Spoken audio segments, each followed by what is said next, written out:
Shane Steichen spoke to the media today, confirmed that Anthony Richardson has had surgery. He's going to do his rehab here, and he thinks that Anthony Richardson can develop over this time and become a better football player for next year. We're going to see if that's the case. He talks also about Jonathan Taylor and how Jonathan Taylor is a different part of the offense than he's been in the past, doing things a little bit differently with him.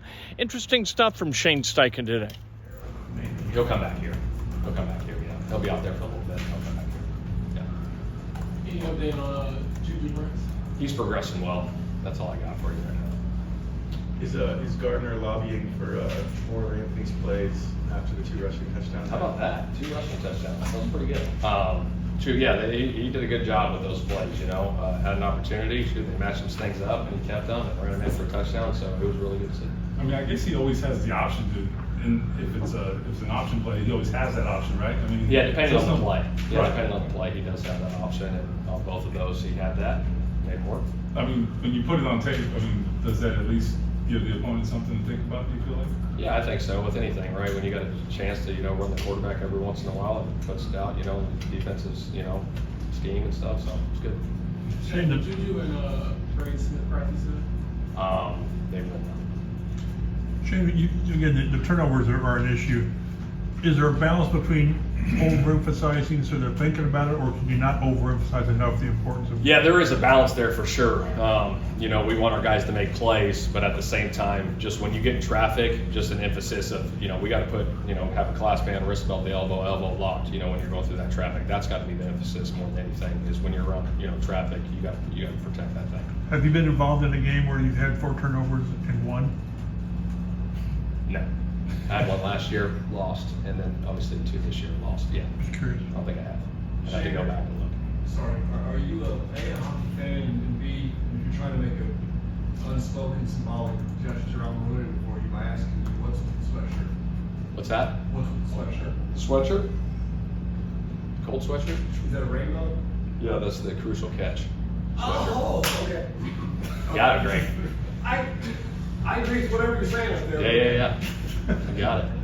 Shane, you guys haven't lost 2 straight. First time you've lost 2 straight. I'm curious at all about how you guys will respond after. Yeah, I think there's been a lot of good that we've done, and I think in this league it comes down to the details. And I think our focus and our preparation, maintain the same, because I feel like we are doing a lot of good things, and the wins will come. But we got to keep our foot down, keep our focus dialed in, keep the preparation the same. And I think, when you get into these November, December, you kind of really find out teams are either climbing or they're going to start dropping off. So we got to make sure as an organization, football team, that we're climbing.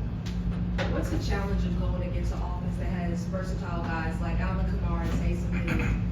Yeah, we got to be really detailed. Obviously Thomas is a really good player. Kamara, Olave, Derek Carr is a good passer. They use Taysom Hill as well back there. They got a lot of weapons. So we got to be really detailed.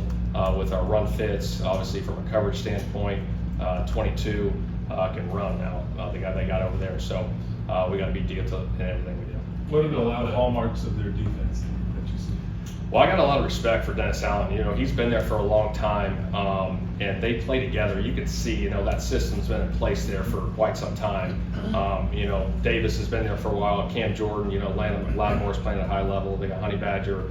They got some players that have been in that system, and I think the continuity that they got there and being in that system, you can see that they play together. Just like the Browns, it'll be a heck of a challenge. This is top defense in the NFL right now that we're looking forward to playing. I think it helps Gardner that he saw them last year.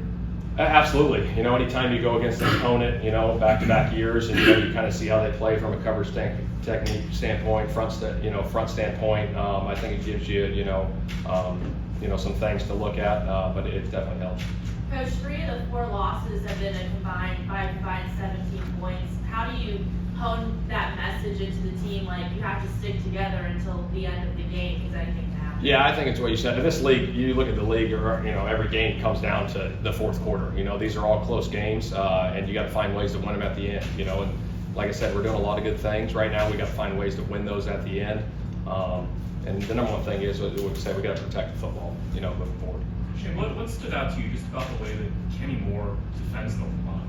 Yeah, he's really aggressive. He's got a great feel keying, diagnosing, just like the scheme of the offense, and seeing what's coming, and the way he gets off blocks to go make those plays is really, really impressive. For someone of his size to be that physical, in that it sometimes almost feels like he's an extra linebacker out there. Like, Yeah. how do you account for that? I just think it's toughness. It comes down to his toughness, his grittiness that he plays with. He's got laser focus. You can see it in practice, and then it carries over in the game. Shane, is Jelani Woods any closer to practicing? He's getting closer. Yeah. Shane, the NFL, Jim Irsay tweeted last night that the NFL admitted to making some wrong calls at the end of last game.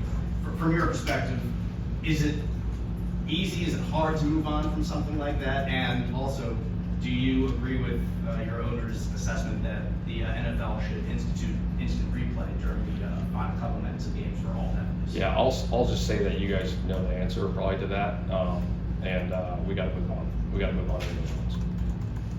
How did you guys kind of figure out so quickly all the stuff you can do with Jonathan Taylor in the receiving game, splitting him out and stuff like that? I mean, previously, Naheem Hines was here, he did more of that. We haven't seen a ton of it from him. So how'd you guys figure it out? I just think he's got great speed, and there's certain things you can do with certain guys, play to their strengths.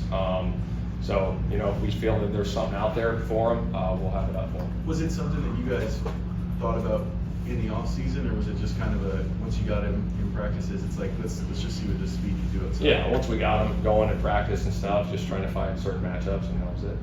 Because of the moving pieces with guys coming in and out for injuries and other reasons, how much is the offense still evolving right now? I think it's evolving. Shoot, we're about halfway through this thing this week. We'll be 8 games in, and like I said, you're always evolving. I think you always got to try to stay one step ahead of the competition with what you're doing. Obviously, keep doing the things that you're doing well, but just try to do them different ways. But continue to maintain the level of climbing and get better.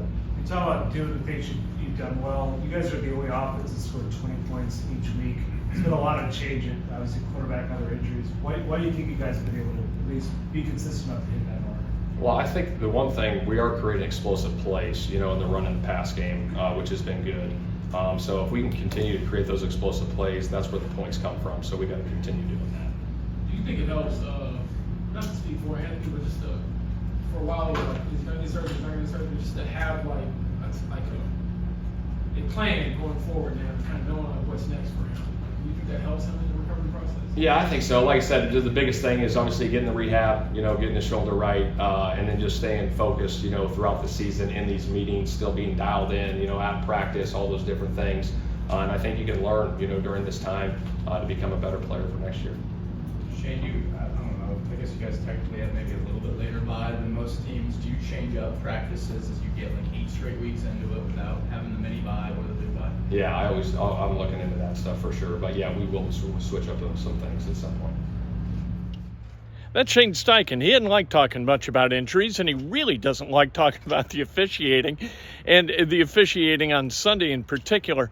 And I would like to know, I thought it was a good question, does he want replay review for every call or non-call in the last 2 minutes of the game? I think that this would absolutely burden the pace of the game and make the NFL almost unwatchable during a game, the last 2 minutes of a game, being that everything could be reviewed as it is in the NBA. The NBA made a mistake with that. What you've got to do to fix the officiating is hire better officials. Who would have thought? This is a human problem. It's not solved with technology. It's solved with better training and better human beings.